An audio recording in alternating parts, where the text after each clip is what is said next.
Que a graça e a paz do nosso Senhor Jesus Cristo estejam com todos vocês. Amém.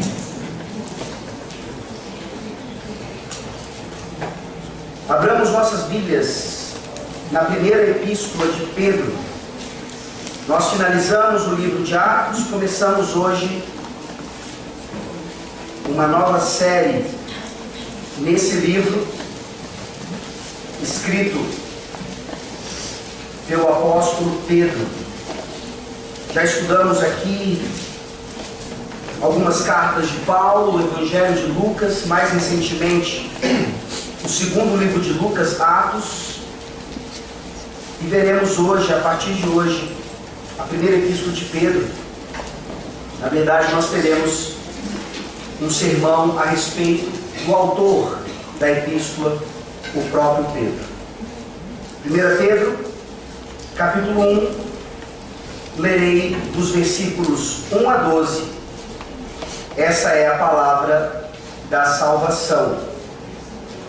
Pedro, apóstolo de Jesus Cristo, aos eleitos que são forasteiros da dispersão, no Ponto, Galácia, Capadócia, Ásia e Bitínia, eleitos, segundo a presciência de Deus Pai, em santificação do Espírito, para a obediência e a aspersão do sangue de Jesus Cristo, graça e paz vos sejam multiplicadas. Bendito o Deus e Pai de nosso Senhor Jesus Cristo, que segundo a sua muita misericórdia, nos regenerou para uma viva esperança, mediante a ressurreição de Jesus Cristo dentre os mortos, para uma herança incorruptível, sem mácula, imarcessível, reservada nos céus para vós outros, que sois guardados pelo poder de Deus, mediante a fé, para a salvação preparada para revelar-se no último tempo. Nisso exultais, embora no presente, por breve tempo, se necessário, sejais contristados por várias provações, para que, uma vez confirmado o valor da vossa fé, muito mais preciosa do que ouro perecível, mesmo apurado por fogo, redunde em louvor, glória e honra na revelação de Jesus Cristo, a quem, não havendo visto a mais, no qual não vendo agora, mas crendo, exultais com alegria indizível e cheia de glória, obtendo o fim da vossa fé, a salvação da vossa alma. Foi a respeito desta salvação que os profetas indagaram e inquiriram, os quais profetizaram acerca da graça a vós outros destinada, investigando atentamente qual a ocasião ou quais as circunstâncias oportunas, indicadas pelo Espírito de Cristo, que neles estava, ao dar de antemão testemunho sobre os sofrimentos referentes a Cristo e sobre as glórias que os seguiriam. A eles foi revelado que, não para si mesmos, mas para vós outros, ministravam as coisas que agora vos foram anunciadas, por aqueles que pelo Espírito Santo enviado do céu vos pregaram o Evangelho, coisas essas que os anjos anelam escrutar. Amém. Vamos orar. Santíssimo Deus, obrigado, porque o Senhor não nos deixa sem a Tua palavra, o Senhor não afasta de nós o candelabro, permitindo assim então que tenhamos esperança de alimento, de edificação e de tantos outros benefícios que somente a Tua palavra pode nos dar. Nos abençoa agora, ó Deus, nessa série que iniciamos, nessa epístola tão maravilhosa, escrita pelo apóstolo Pedro, se dirigindo àqueles crentes daquela época que estavam sofrendo tanto e sem dúvida alguma, se dirigindo até nós nessa época, que também sofremos, porque somos do Senhor. Abençoa, ó Deus, essa mensagem, para que ela sirva, sim, de libertação, para aqueles que ainda estão cativos aos seus próprios pecados, ao próprio Satanás. Liberta-nos, Senhor, e nos torna cada vez mais escravos de Ti mesmo. Em nome de Jesus Cristo, que nós oramos. Amém. Amém. Você provavelmente conhece a história sobre a morte de Pedro, do apóstolo Pedro. Você já ouviu falar, já leu em algum lugar, que ele foi crucificado de cabeça para baixo em Roma. Isso não está descrito para nós na Bíblia. Nós aprendemos isso a partir de historiadores bem próximos daquela época. E nós podemos crer que sim, foi dessa maneira que Pedro, por não querer ser crucificado como Cristo foi crucificado, teve a sua morte. Mas quando nós olhamos para Pedro, nós nos lembramos também do quanto ele foi transformado desde o momento em que ele foi chamado para seguir a Jesus Cristo até o momento de sua morte ali em Roma.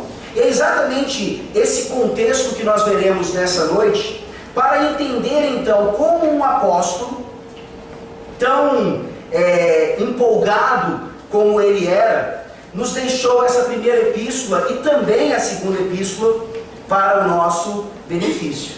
Nós vemos então que Pedro escreve essa primeira carta para encorajar os cristãos perseguidos e que estavam até mesmo confusos em relação à soberania de Deus, e para exortá-los a permanecer firmes na fé. Obviamente nós temos outros temas nessa epístola, que é até um pouco curta, mas é exatamente essa a principal temática, essa a principal razão para Pedro ter escrito essa epístola, esse livro. O encorajamento necessário naquela época é o encorajamento que nós precisamos hoje para continuarmos perseverando nos caminhos do Senhor. Então nessa noite, como eu falei, nós teremos aqui um modelo, um exemplo de algo que nós chamamos de um sermão biográfico, um sermão a respeito da vida de Pedro. E nós iniciamos a jornada de Pedro nas Escrituras Sagradas no Evangelho de Lucas. Nós passaremos por vários textos, então fiquem atentos aí, por favor. Lucas capítulo 5, nós vemos aqui um dos primeiros momentos no Evangelho onde Pedro é mencionado, e já podemos ver aqui algumas de suas características. Lucas capítulo 5, dos versículos 1 a 11. Aconteceu que, ao apertá-lo a multidão para ouvir a palavra de Deus, estava ele junto ao lago de Genezaré, e viu 2 barcos junto à praia do lago, mas os pescadores, havendo desembarcado, lavavam as redes. Entrando em um dos barcos, que era o de Simão, pediu-lhe que o afastasse um pouco da praia, e assentando-se, ensinava do barco as multidões. Quando acabou de falar, disse a Simão: faze-te ao largo e lançai as vossas redes para pescar. Respondeu-lhe Simão: mestre, havendo trabalhado toda a noite, nada apanhamos, mas sob a tua palavra lançarei as redes. Isto fazendo, apanharam grande quantidade de peixes, e rompiam-se-lhes as redes. Então fizeram sinais aos companheiros do outro barco, para que fossem ajudá-los. E foram e encheram ambos os barcos, a ponto de quase irem a pique. Vendo isso, Simão Pedro prostrou-se aos pés de Jesus, dizendo: Senhor, retira-te de mim, porque sou pecador. Pois à vista da pesca que fizeram, a admiração se apoderou dele e de todos os seus companheiros, bem como de Tiago e João, filhos de Zebedeu, que eram seus sócios. Disse Jesus a Simão: não temas, doravante serás pescador de homens. E arrastando eles os barcos sobre a praia, deixando tudo, o seguiram. Nós vemos aqui então a descrição do evangelista Lucas a respeito do chamado de Pedro. Pedro era pescador, Pedro era empresário. Ele provavelmente era muito bem sucedido nessa tarefa, nessa arte. Mas ali então, ele é chamado pelo Senhor Jesus Cristo para ser agora seu discípulo, para ser agora um apóstolo. E ele responde prontamente. E talvez a principal característica aqui seja exatamente a sua reação diante daquele milagre maravilhoso. Ele se prostra diante do Senhor, uma atitude aqui de adoração, e ele diz: Senhor, retira-te de mim, porque sou pecador. Ou seja, no início da vida, pelo menos aqui, ministerial de Pedro com Jesus Cristo, nós vemos uma reação adequada, uma reação correta, uma reação que sem dúvida alguma é modelo para nós. Devemos nos prostrar diante do Senhor em adoração a Ele e reconhecermos o quanto somos pecadores diante da sua santidade. Mas nós sabemos que, infelizmente, Pedro tem seus altos e baixos. Pedro não consegue se manter de uma forma constante e os evangelhos claramente nos mostram isso. O próximo texto que nós vamos ver é Mateus 16. Por favor, abra sua Bíblia no Evangelho de Mateus. Mateus capítulo 16. Aquele mesmo homem que fizera aquela declaração maravilhosa, confessando a sua pecaminosidade diante de Jesus, ele agora faz uma outra confissão ainda mais fantástica. Mateus 16, a partir do versículo 13 até o 18, diz assim o Evangelho de Mateus: Indo Jesus para os lados de Cesareia de Filipe, perguntou a seus discípulos: Quem diz o povo ser o Filho do Homem? E eles responderam: uns dizem João Batista, outros Elias, e outros Jeremias ou algum dos profetas. Mas vós, continuou ele, quem dizeis que eu sou? Respondendo Simão Pedro, disse: Tu és o Cristo, o Filho do Deus vivo. Então Jesus lhe afirmou: Bem-aventurado és, Simão Bar-Jonas, porque não foi carne e sangue que tu revelaram, mas meu Pai que está nos céus. Também eu te digo que tu és Pedro, e sobre esta pedra edificarei a minha igreja, e as portas do inferno não prevalecerão contra ela. Vejam aqui a declaração ainda mais importante, ainda mais fantástica, diante daquela pergunta de Jesus Cristo. Pedro, certamente iluminado pelo Santo Espírito de Deus, ele declara verdadeiramente quem era o Senhor, e ali nós vemos a certeza, a convicção da fé de Pedro, de que ele realmente era uma pessoa regenerada, uma pessoa convertida ao Senhor e que seria usado por ele agora. Infelizmente, nós vemos aqui o catolicismo romano tomando principalmente o versículo 18, que eu acabei de ler, e dizendo que, por exemplo, o Papa hoje nada mais é do que a continuação daquilo que Jesus Cristo aqui declarou. Nós vemos então como a falta de entendimento ou a interpretação errada acerca de quem Pedro foi e do que esse versículo significa, o quanto isso pode gerar problemas dentro de uma comunidade, dentro até mesmo de uma suposta igreja. Não, Jesus Cristo não está aqui dizendo que Pedro seria continuado pelos papas e que Pedro era, na verdade, a fundamentação da igreja. Não. A declaração de Pedro é uma declaração fiel. A declaração de Pedro é motivada pela graça do Senhor. Mas, infelizmente, nesse mesmo contexto, nós vemos o apóstolo Pedro demonstrando um dos seus baixos. Jesus Cristo jamais edificaria a sua igreja numa pessoa tão inconstante como Pedro, ou em qualquer outro ser humano pecador. Jesus Cristo, ele edifica a sua igreja sobre ele mesmo. O próprio Pedro vai dizer isso lá na sua primeira epístola, que nós começamos a estudar nessa noite. Jesus Cristo é a pedra angular. Nós somos as pedras que formam então esse edifício, por meio do Espírito Santo, que vai construindo a sua igreja. Mas Pedro aqui então nos dá um primeiro exemplo de como nós podemos sim fazer essa declaração, podemos sim fazer uma profissão de fé verdadeira, e quando menos esperamos, nos voltarmos contra o próprio Cristo. Vejam aí a partir do versículo 21 deste mesmo capítulo. Pedro, depois de ter feito a declaração de forma fantástica, ele agora demonstra uma verdadeira gafe diante do Senhor e é repreendido por isso. Versículo 21.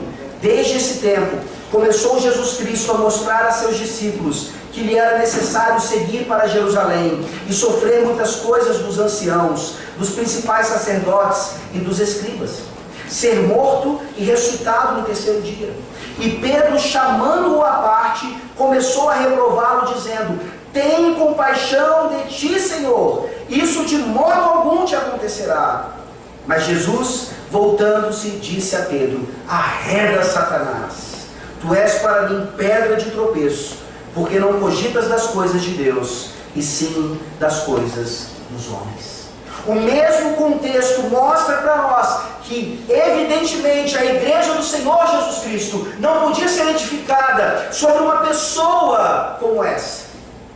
Mas uma pessoa como essa é fundamentalmente usada pelo Senhor Jesus Cristo, assim como eu e você somos usados para continuar expandindo o reino de Deus aqui na terra. Vejam então que Pedro não consegue entender que o sofrimento de Jesus Cristo era necessário, porque por meio dele a ressurreição aconteceria. Quando Pedro o reprova, é isso que o texto diz, ele está dizendo: isso de modo algum te acontecerá, ou seja, nem o sofrimento acontecerá e muito menos a ressurreição.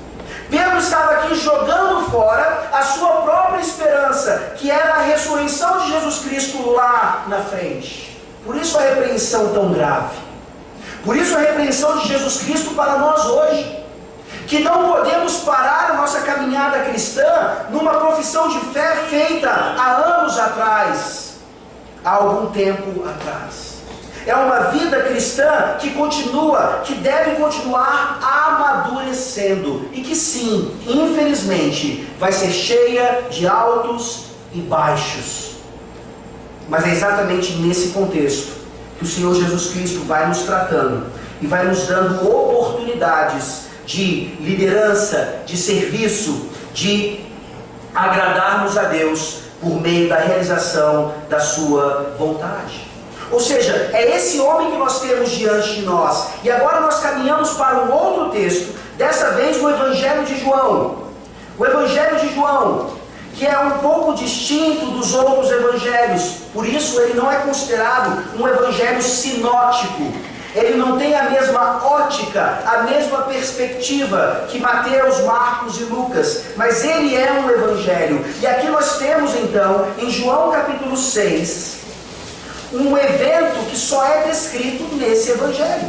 E mais uma vez, nós temos Pedro tomando a frente, líder que ele era, do próprio colégio apostólico, para, com sua resposta, mais uma vez, representar aqueles discípulos e, por que não, a todos nós. João capítulo 6, a partir do versículo 60.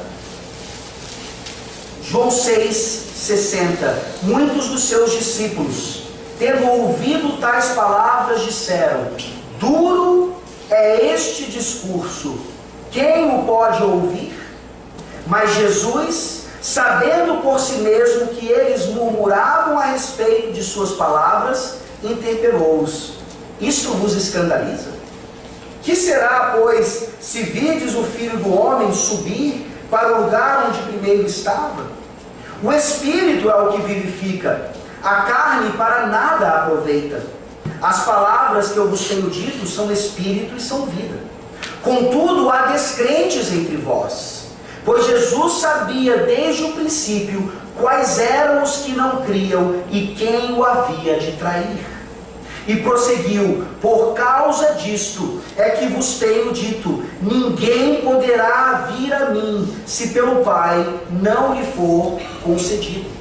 À vista disso, muitos dos seus discípulos o abandonaram e já não andavam com ele. Então perguntou Jesus aos 12: porventura quereis também vós outros retirar-vos? Respondeu-lhe Simão Pedro: Senhor, para quem iremos? Tu tens as palavras da vida eterna, e nós temos crido e conhecido que tu és o Santo de Deus. Replicou-lhe Jesus: não vos escolhi eu em número de 12? Contudo, um de vós é diabo. Referia-se ele a Judas, filho de Simão Iscariotes, porque era quem estava para traí-lo, sendo um dos 12. Vejam aqui um exemplo fantástico de como o Evangelho, ele ainda afasta pessoas. O Evangelho, ele ainda divide as famílias. Ele ainda demonstra que realmente essa inimizade que Deus estabeleceu lá no Éden, entre a semente da mulher e a semente de Satanás, essa inimizade continua até hoje. Essa inimizade continua, infelizmente, dentro dos próprios seguidores de Cristo. E se há um lugar onde existem descrentes, infelizmente, e essa é a realidade, é no próprio seio da igreja. Por isso, então, é que o Evangelho, ele não apenas nos salva naquele primeiro momento, mas ele continua nos mostrando e nos desafiando a entendermos se a nossa fé realmente é verdadeira.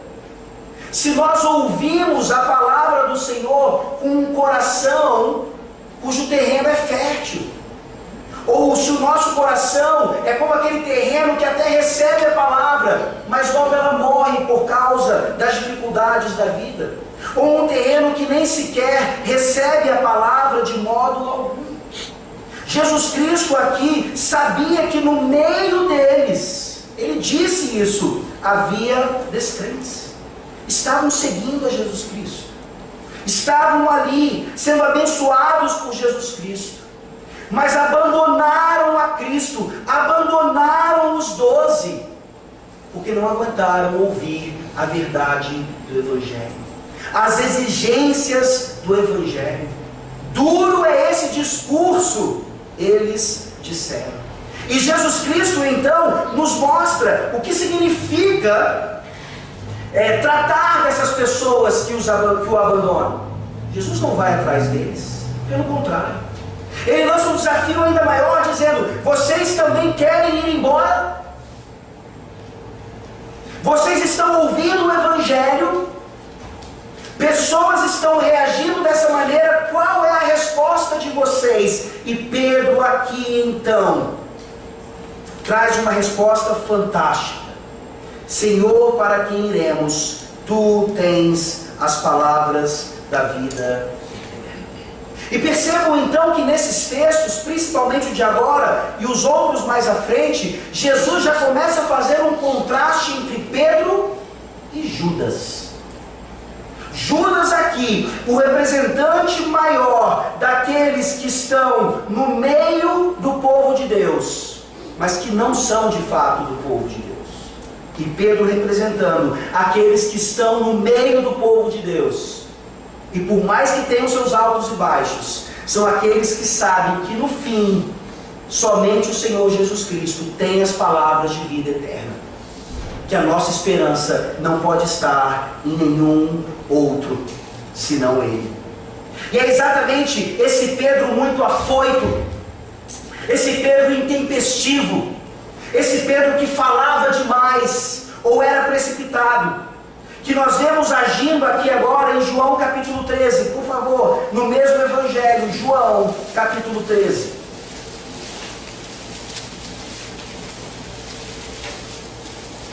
Um outro exemplo fantástico desse apóstolo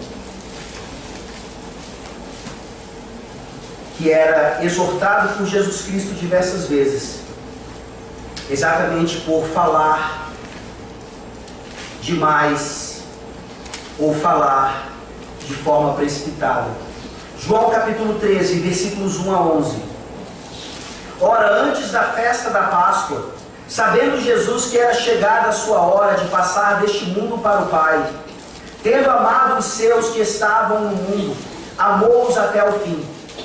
Durante a ceia, tendo já o diabo posto no coração de Judas Iscariotes, filho de Simão, que traísse a Jesus, sabendo este que o Pai tudo confiara em suas mãos, e que ele viera de Deus e voltava para Deus, levantou-se da ceia, tirou a vestimenta de cima, e tomando uma toalha, cingiu-se com ela. Depois deitou água na bacia e passou a lavar os pés aos discípulos, e a enxugar-lhes com a toalha com que estava cingido. Aproximou-se, pois, de Simão Pedro, e este lhe disse: Senhor, tu me lavas os pés a mim? Respondeu-lhe Jesus: o que eu faço não o sabes agora, compreendê-lo-ás depois. Disse-lhe Pedro: nunca me lavarás os pés. Respondeu-lhe Jesus: se eu não te lavar, não tens parte comigo. Então Pedro lhe pediu: Senhor, não somente os pés, mas também as mãos e a cabeça. Declarou-lhe Jesus: quem já se banhou não necessita de lavar, senão os pés. Quanto ao mais, está todo limpo. Ora, vós estáis limpos, mas não todos, pois ele sabia quem era o traidor. Foi por isso que disse: nem todos estáis limpos. Mais uma vez nós vemos aqui o Senhor Jesus Cristo preparando os seus discípulos para entender exatamente aquele contraste entre Judas Iscariotes, que era um dos 12, e Pedro e também os outros. Aquele que trairia a Jesus Cristo, mas que esteve com eles o tempo inteiro, parecia um deles, mas que nunca foi de fato. E aqui então, o grande apóstolo Pedro, tentando mostrar mais uma vez a sua espiritualidade demasiada. Quem era ele para ser ou ter os seus pés lavados pelo Senhor Jesus Cristo? Era uma desonra para Jesus lavar os pés daqueles discípulos. Escravos faziam essa obra naquela época. Jesus Cristo devia ter os seus pés lavados. Ele era o mestre, ele deveria ser servido e não o contrário. Enquanto os outros discípulos, não sabemos exatamente qual foi a reação deles, têm os seus pés lavados. Quando Jesus está prestes a lavar os pés de Simão Pedro, ele diz: jamais não lavarás os meus pés. Jesus então mostra para ele que aquilo era necessário, que aquilo tornava então a comunhão entre eles ainda mais significativa. E nesse sentido então, Pedro diz: não só os pés, mas tudo. Me dá um banho completo, Senhor. Porque se isso demonstra a comunhão, o teu serviço por nós, a tua salvação sendo dada a nós de forma gratuita, então me lava por completo. Eu quero ter essa comunhão plena. Eu quero então saciar todas as minhas necessidades no Senhor. É assim que nós respondemos ao Senhor Jesus Cristo. Será que nós entendemos que Ele de fato veio para servir e não para ser servido? Será que nós temos a nossa espiritualidade baseada naquilo que a palavra diz, ou naquilo que nós achamos ser mais espiritual ou mais agradável a Deus? Nós acabamos de ver aqui mais uma vez Pedro achando que Jesus estava fazendo algo errado. Pedro mais uma vez aqui tentando ensinar uma lição para Jesus Cristo. E quantas vezes nós ainda achamos que na providência do Senhor Ele não fez algo corretamente, Ele não fez algo como deveria ser feito. Isso mostra o quanto realmente nós ainda precisamos ser lavados pelo Senhor, pelo seu Santo Espírito, para que sejamos mais humildes, mais submissos, mais sedentos, como Simão Pedro aqui se demonstrou. Mas ao se demonstrar sedento, ao se demonstrar necessitado, ao entender o quanto ele precisava de Jesus Cristo e da sua graça, esse mesmo Pedro ainda pensava demasiadamente acerca de si mesmo. E nós sabemos que a palavra condena esse tipo de atitude. A palavra condena o orgulho, condena a soberba, condena aquilo que nós consideramos de nós mesmos como sendo algo bom, algo justo, algo ainda honroso. Abra sua Bíblia, por favor, em Mateus capítulo 26. Talvez aqui nós tenhamos a principal manifestação negativa do apóstolo Pedro. Mateus 26, dos versículos 31 a 35. Mateus 26, de 31 a 35. Lembre-se que João não segue a mesma sequência. Mas o lava-pés, aquela situação que acabamos de ler, já havia acontecido nesse contexto que nós vamos ler aqui. Era no cenáculo, eles estavam se preparando para a ceia. O evangelista Mateus não fala sobre isso, mas quando Jesus agora conversa com os discípulos, Pedro já havia dado aquela resposta: me lava por completo então. Parece que Pedro agora vai acertar, parece que Pedro está entendendo quem Jesus era e como ele deveria proceder naquele momento. Mas nós vemos aqui, infelizmente, ele falhando mais uma vez. Mateus 26, a partir do versículo 31. Então Jesus lhes disse: esta noite todos vós vos escandalizareis comigo, porque está escrito: ferirei o pastor, e as ovelhas do rebanho ficarão dispersas. Mas depois da minha ressurreição, irei adiante de vós para a Galileia. Disse-lhe Pedro: ainda que venhas a ser um tropeço para todos, nunca o serás para mim. Replicou-lhe Jesus: em verdade te digo, que nesta mesma noite, antes que o galo cante, tu me negarás 3 vezes. Disse-lhe Pedro: ainda que me seja necessário morrer contigo, de nenhum modo te negarei. E todos os discípulos disseram o mesmo. É esse mesmo homem, gente, que instantes anteriores disse para Jesus: me lava então da cabeça aos pés. É esse mesmo homem que ainda achava que era capaz de ir com Cristo até o fim. E isso demonstra então aqui aquilo que eu e você pensamos de nós mesmos, que nós somos capazes, que com os nossos dons e talentos que o próprio Senhor Deus nos dá, nós conseguimos chegar, nós conseguimos realizar. E nós tropeçamos mais uma vez no nosso orgulho, na nossa soberba e na nossa altivez. Será que vocês estão entendendo aqui o que Pedro está dizendo? Jesus Cristo está profetizando algo. Ele está usando a Escritura para dizer o que ia acontecer. E Pedro diz: não vai.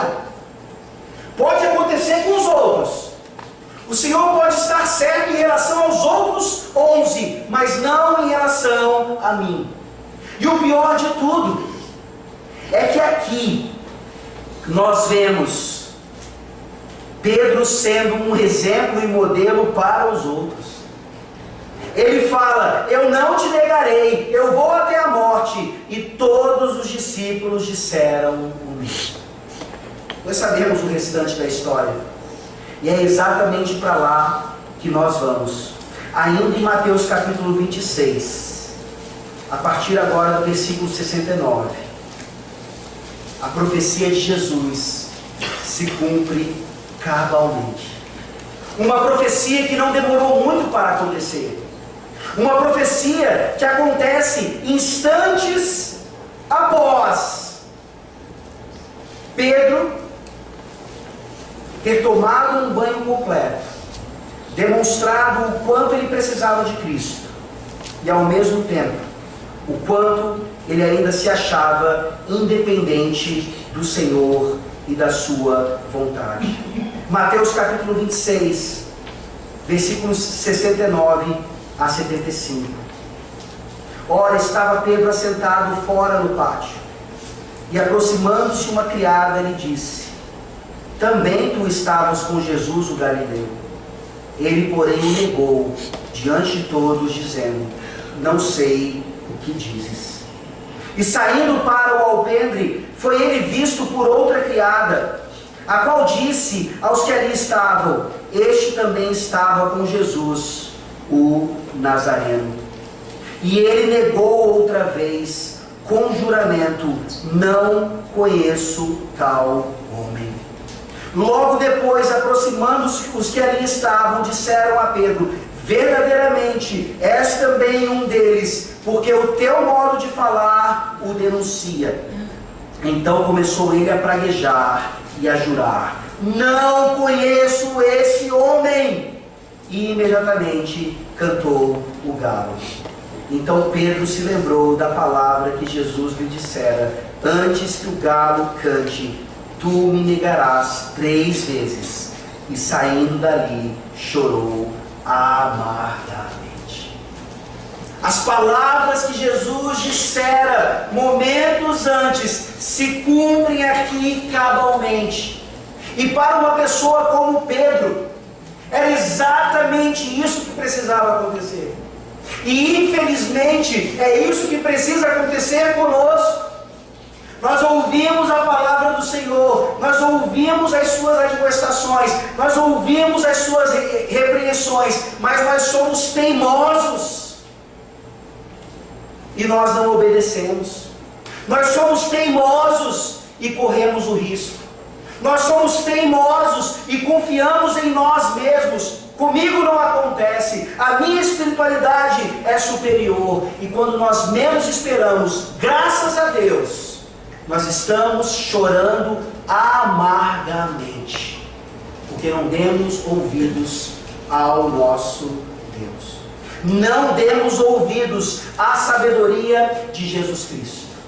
Mas é esse mesmo Cristo, misericordioso, gracioso, maravilhoso, que vai dizer no Evangelho de Marcos, e somente lá, depois você pode ver, quando Jesus Cristo, ele já está ressurreto, e as mulheres chegam ali até o seu túmulo, e o túmulo está vazio, os anjos mandam dizer: olha, vai avisar para os discípulos e a Pedro que Jesus ressuscitou.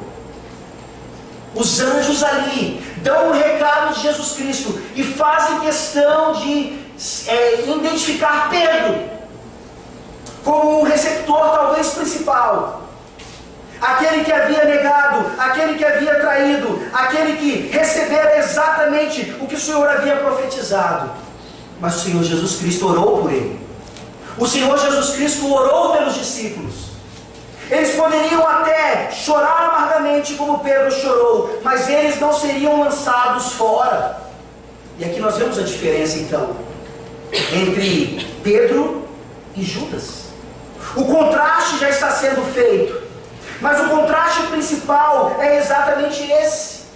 Judas traiu a Jesus Cristo, mas ele vai e se suicida. Ele não consegue receber a graça do Senhor, ele não consegue ser recipiente da misericórdia do Senhor, ele não fazia parte dos eleitos de Deus, ele era um filho da perdição. Mas Pedro, certamente, juntamente com os outros discípulos, ele fazia parte da aliança. Ele fazia parte da aliança como eu e você fazemos parte da aliança. E quanto nós ainda tropeçamos, mas o quanto nós ainda somos levantados pela graça do Espírito Santo em nós. Qual é a diferença de Pedro e de Judas? Não apenas que um se suicida e o outro volta então e continua sendo apóstolo e vai continuar agora a obra do Senhor Jesus Cristo, uma vez que ele sobe aos céus. Abra sua Bíblia, por favor, em 2 Coríntios, capítulo 7. 2 Coríntios, capítulo 7.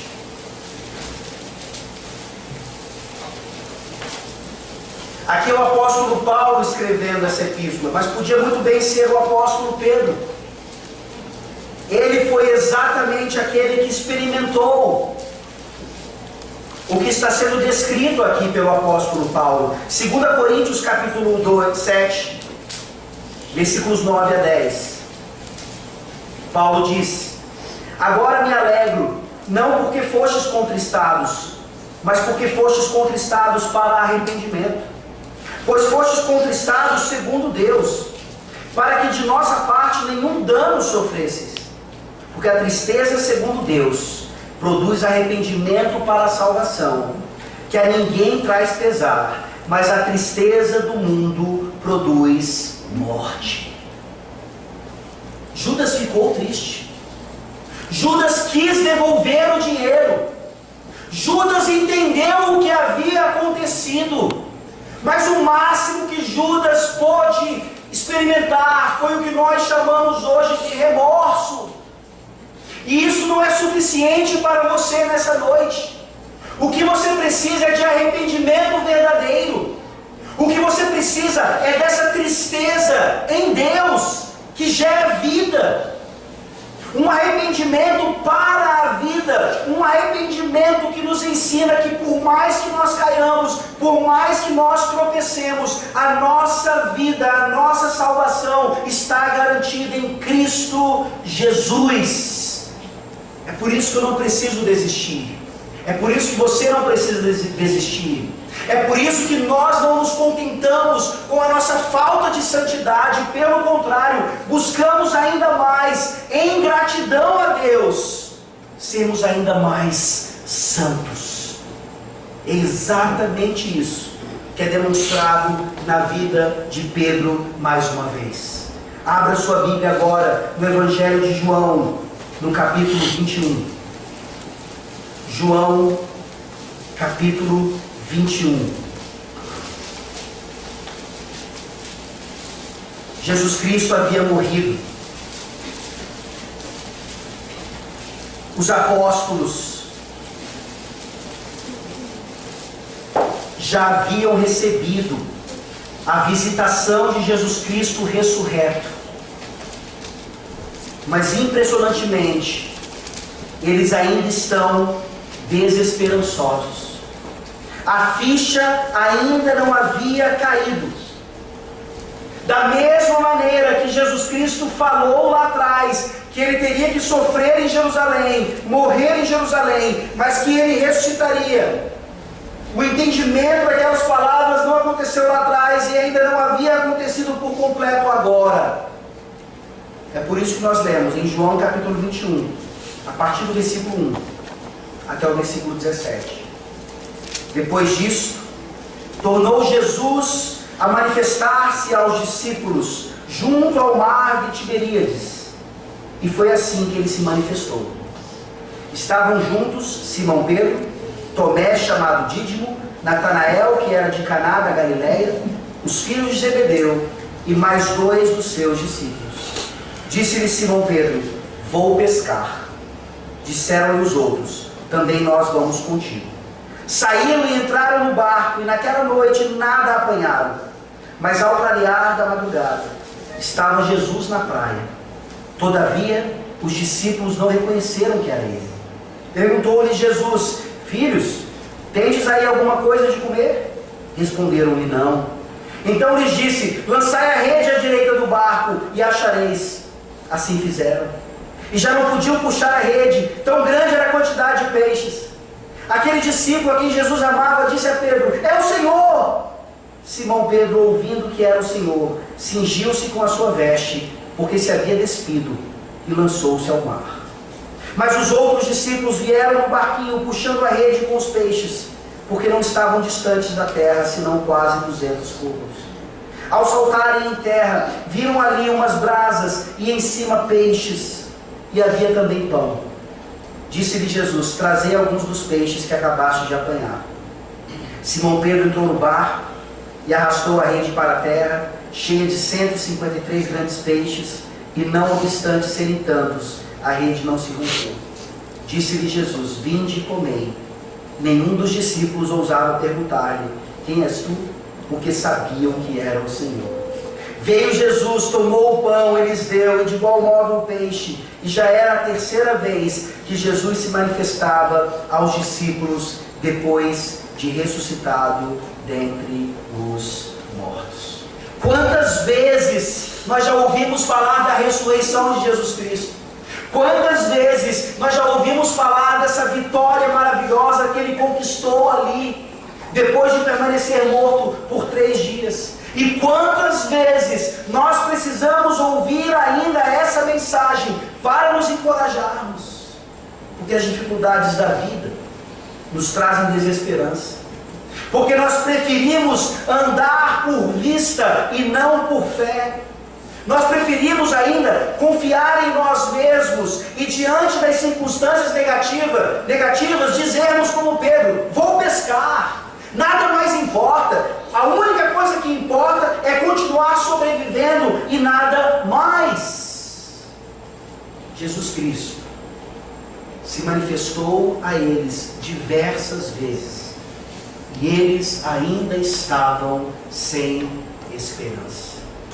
Mas esses próximos versículos aqui são fantásticos, não apenas para Pedro, mas também para nós, porque eles demonstram exatamente qual é a restauração que o Senhor Jesus Cristo realiza em nossas vidas, não pontualmente, mas o tempo todo no nosso processo de santificação. Continue comigo em João 21, agora a partir do versículo 15. Depois de terem comido, perguntou Jesus a Simão Pedro: Simão, filho de João, amas-me mais do que estes outros? Ele respondeu: sim, Senhor, tu sabes que te amo.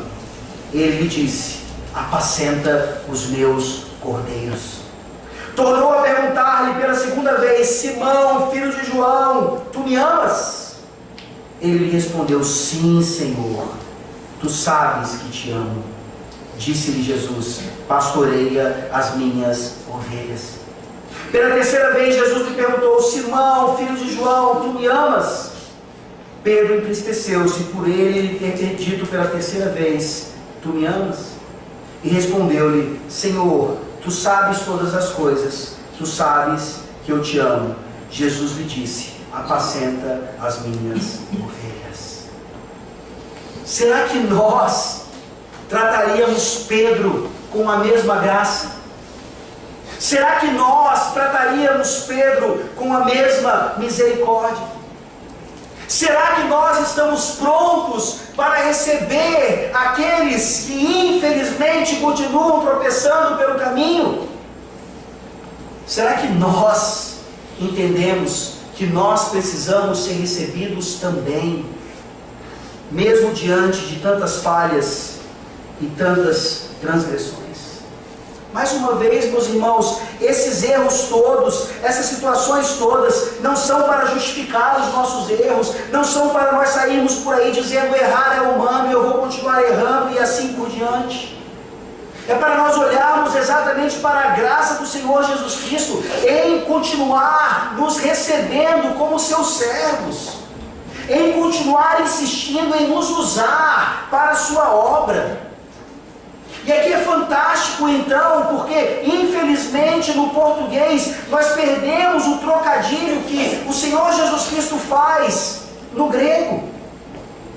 Quando na verdade a primeira pergunta que ele faz é algo como: Simão Pedro, Simão, filho de João, você me ama a ponto de dar a sua vida por mim mais do que os outros?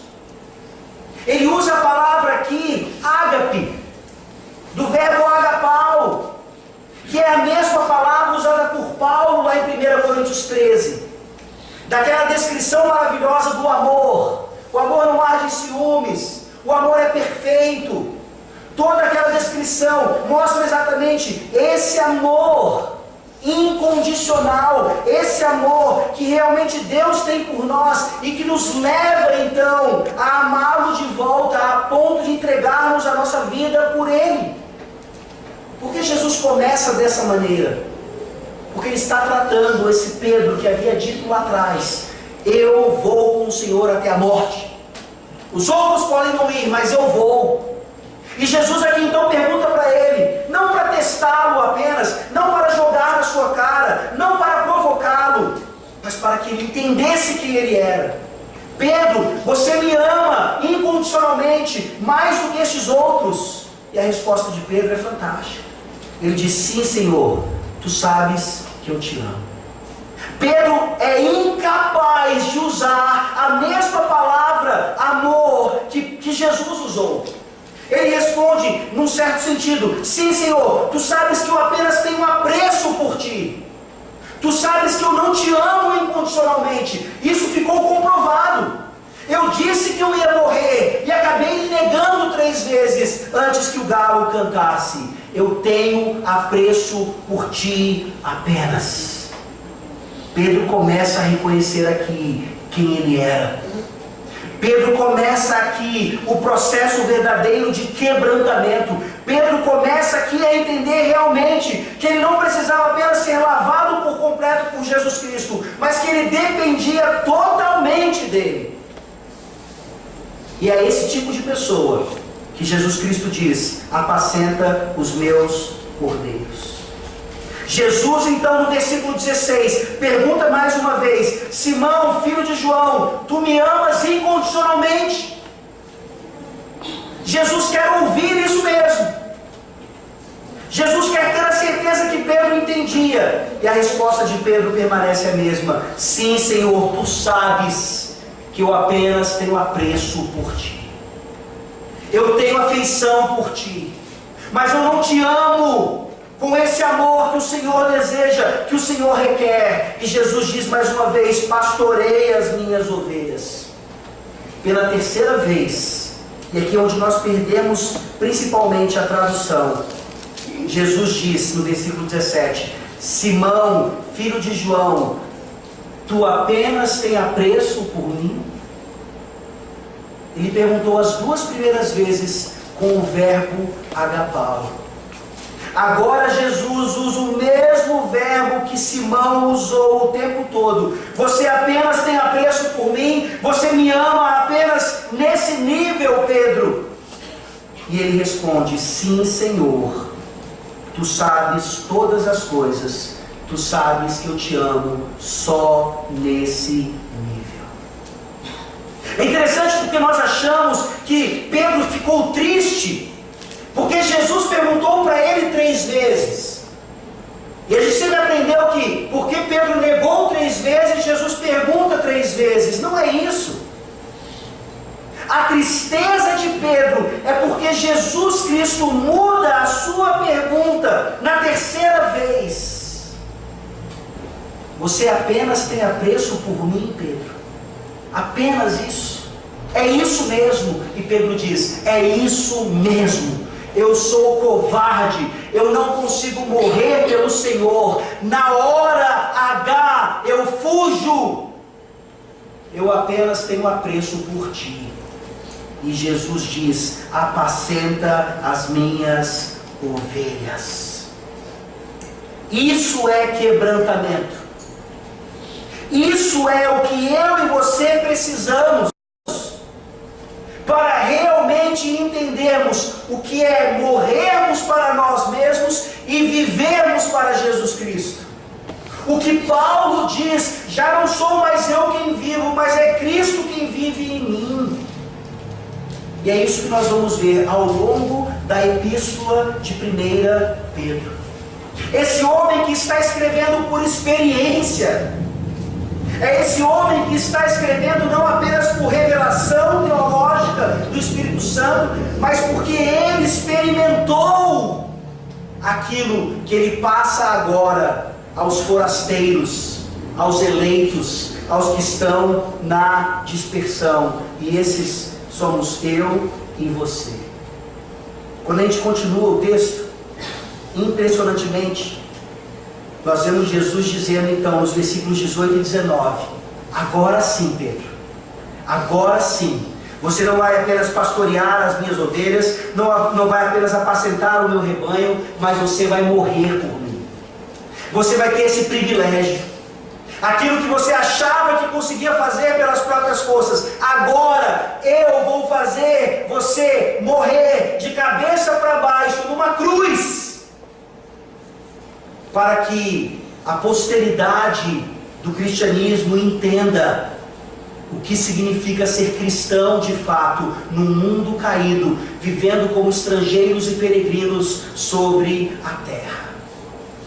Essa é uma temática da epístola que nós vamos estudar, a epístola de Pedro, aqueles que são meramente peregrinos. O versículo 18 diz: em verdade te digo, que quando eras mais moço, tu te cingias a ti mesmo, e andavas por onde querias. Quando, porém, fores velho, estenderás as mãos, e outro te cingirá e te levará para onde não queres. Disse isto para significar com que gênero de morte Pedro havia de glorificar a Deus. Depois de assim falar, acrescentou-lhe: segue-me. Você seria capaz de morrer por causa de Jesus Cristo hoje à noite? Cuidado com a resposta que você vai dar. Não dê uma resposta precipitada. Não seja como Pedro. Reconheça quem você realmente é sem Cristo. E reconheça quem você é nele.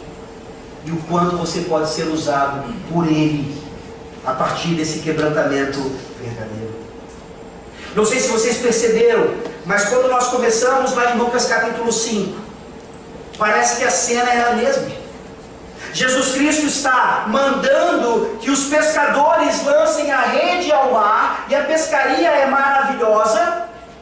Isso leva Pedro então a adorá-lo e reconhecer o seu pecado diante dele, e aqui nós temos uma pescaria semelhante. Aqueles homens experientes haviam pescado a noite inteira e nada apanhado. Agora vem um estranho e manda jogar a rede ao mar novamente. Eles obedecem, talvez incrédulos, obedecem por obedecer, e mais uma pescaria maravilhosa acontece. Essas coisas certamente se encaixam perfeitamente na mente deles, no coração deles. E João diz: é o Senhor. É o Senhor, Pedro. E Pedro então é aqui restaurado. E nós vemos uma outra pescaria fantástica. Abra sua Bíblia em Atos, capítulo 2. Vocês se lembram que Jesus Cristo disse para Pedro lá em Lucas capítulo 5?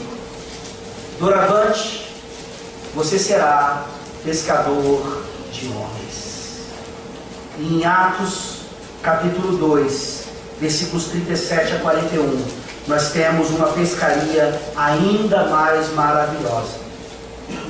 Esse mesmo apóstolo que tentou ensinar algumas lições a Cristo, que tentou mostrar a Cristo um caminho melhor, e foi repreendido por isso, é esse mesmo apóstolo aqui, que negou a Cristo 3 vezes, que agora está pregando, ungido pelo Espírito Santo, e pescando mais de 3.000 homens. Atos 2, a partir do versículo 37. Ouvindo eles estas coisas, compungiu-se-lhes o coração, e perguntaram a Pedro e aos demais apóstolos: que faremos, irmãos? Respondeu-lhes Pedro: arrependei-vos, e cada um de vós seja batizado em nome de Jesus Cristo, para a remissão dos vossos pecados, e recebereis o dom do Espírito Santo. Pois para vós outros é a promessa, para vossos filhos e para todos os que ainda estão longe, isto é, para quantos o Senhor nosso Deus chamar. Com muitas outras palavras, Deus deu testemunho e exortava-os, dizendo: salvai-vos desta geração perversa. Então os que lhe aceitaram a palavra foram batizados, havendo um acréscimo naquele dia de quase 3.000 pessoas. Jesus Cristo transformou aquele homem com altos e baixos num pescador de homens. O que é que Jesus Cristo tem preparado para você nessa noite? Tão inconstante quanto Pedro, tão precipitado quanto ele, tão orgulhoso quanto ele. Esses defeitos de Pedro, sem dúvida alguma, refletem os nossos defeitos. Mas ao invés de nos atermos a eles, nós olhamos para Cristo e entendemos qual é o nosso papel na pescaria de homens para a glória de Deus. Eu gostaria de citar para vocês, para nós concluirmos, do livro Santidade ao Seu Alcance, do pastor Ivênio dos Santos, uma definição de quebrantamento, que eu acho que se encaixa perfeitamente na temática de 1 Pedro que nós estudaremos. Assim diz o autor: quebrantamento, portanto, é um processo de cura espiritual, em que Deus nos traz para a sua luz e nos revela a verdade sobre nós. Verdade esta que nos é dolorosa, pois o que vemos não é nada bonito. Muitos preferem ficar na penumbra, pois esse desnudamento realmente é doloroso. A constatação da nossa fealdade é chocante, pois nutrimos muitas ilusões sobre nós.